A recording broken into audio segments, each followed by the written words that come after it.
नमस्कार मित्रों, स्वागत है आप सभी का हमारे चैनल धर्म डिकोडर पर।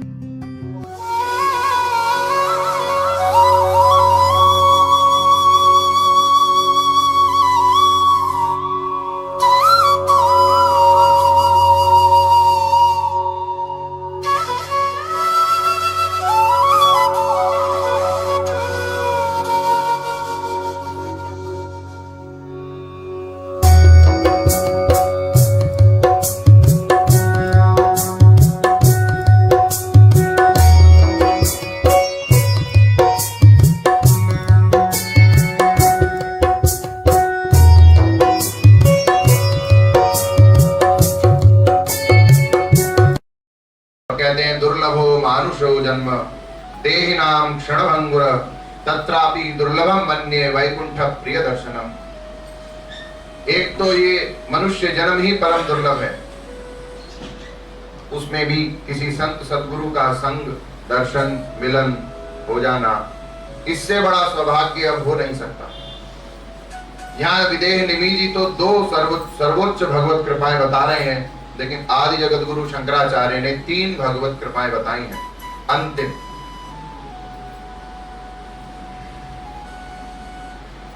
दुर्लभम त्रयमेवेतत् दैवानुग्रह कारकम मनुष्यत्वं मुमुक्षुत्वं महापुरुष संभवम। विवेक चूड़ामणि श्लोक संख्या 2। कि संसार में सबसे दुर्लभ 3 वस्तुएं हैं, या ये कहिए भगवान की 3 अंतिम कृपाएं। हम लोग समझते हैं कि भगवान की कृपा हम पर नहीं है, भगवान की कृपा हम पर नहीं हुई। कम से कम मनुष्य शरीर पाकर तो ऐसा सोचना भगवान की कृपा का सबसे बड़ा उपहास है, अपमान है।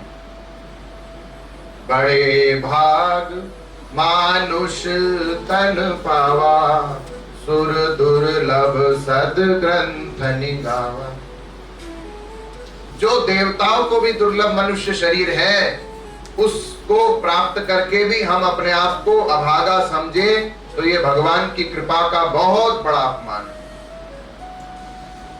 कितने ही जीवों से, पशु पक्षियों से हम श्रेष्ठ हैं, और मनुष्य जन्म तो भगवत कृपा, भगवत शक्ति, भगवत प्रेम प्राप्त करने के लिए ही हुआ है।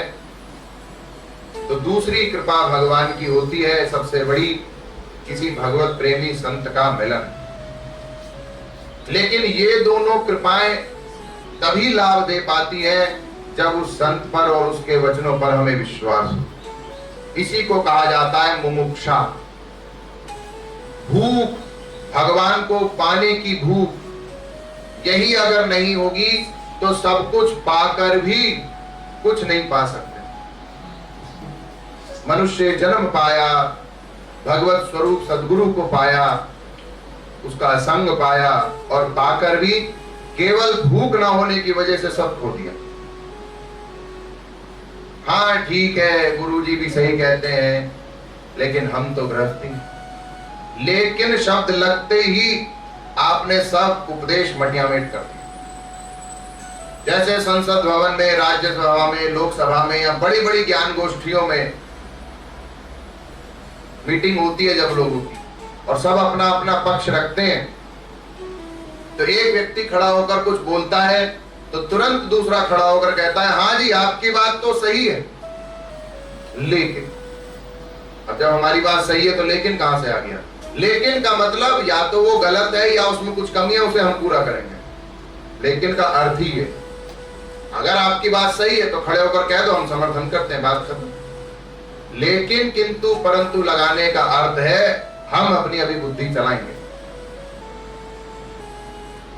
तो हे नवयोगीश्वरों, आपने हमें दर्शन दिया, भगवान की ये अंतिम कृपा हो गई। संक्षेप में यूं समझ लीजिए, भगवान की 3 कृपाएं होती, एक साधारण कृपा, एक विशेष कृपा, एक अद्भुत कृपा। साधारण कृपा सदा सब पर है। हम तो ये भी नहीं जानते हमने पूर्व जन्मों में कौन कौन से कर्म किए, लेकिन बिना कहे समय आने पर भगवान उनका फल देता है, शरीर देता है, माँ के पेट में भी भोजन की व्यवस्था करता है, जन्म लेते ही माँ के स्तन में दूध की व्यवस्था करता है, फिर पृथ्वी, जल, तेज, वायु, आकाश, इतना सब संसार अपनी संतान के लिए ही तो बनाया है। ये तो सब बिना कहे वो सबके लिए करते हैं, चाहे आस्तिक हो, चाहे नास्तिक हो, चाहे परम रसिक हो, सबके लिए बराबर कानून है। तो ये कृपा तो सब पर है। दूसरी होती है विशेष कृपा, वो भक्तों पर ही होती है, वो हम पर नहीं होगी जब तक हम शरणागत नहीं हो जाएंगे, या ये कहिए जितने शरणागत होंगे उतनी ही वो विशेष कृपा होने लगेगी। इसके लिए भगवान में गीता में कहते हैं, तेषाम नित्याभियुक्तानाम योगक्षेमं वहाम्यहम्। जो मेरा शरणागत होगा, कैसा? अनन्य चेता सततम यो माम स्मरति नित्यशः, जो अनन्य भाव से मेरा स्मरण करेगा और नित्यशः निरंतर। यहाँ दो बात ध्यान देने योग्य है, अनन्य और नित्य। हरि और गुरु के अतिरिक्त मन का लगाव कहीं ना हो, नंबर एक, और निरंतर उन्हीं का स्मरण हो, और अनुकूल भाव से हो, प्रतिकूल भाव से ना हो। तो उसका मैं ठेका लेता हूं।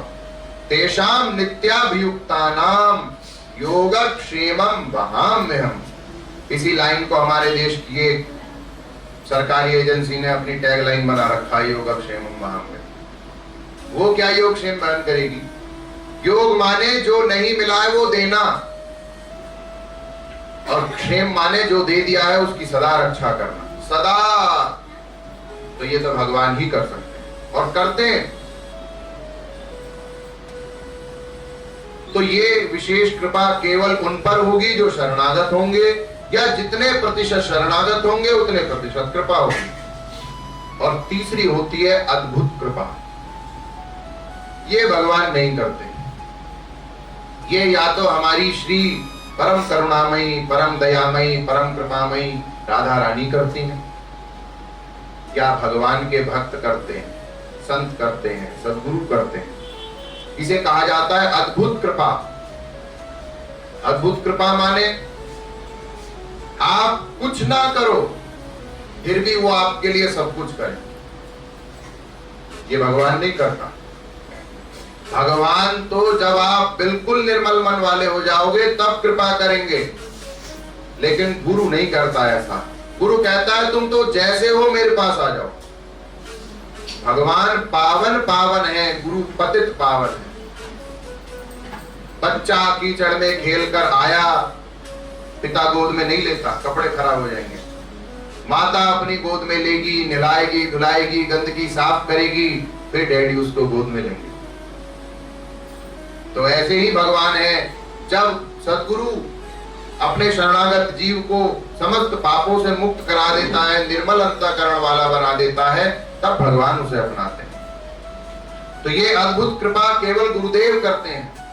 और ये अद्भुत कृपा क्या है कि आप अनंत पापों से युक्त भले ही हो, लेकिन ये स्वीकार कर लो कि मैं पापात्मा हूं, मैं दीन हूं, मैं हीन हूं, मैं पतित हूं, लेकिन जैसा हूं आपका हूं,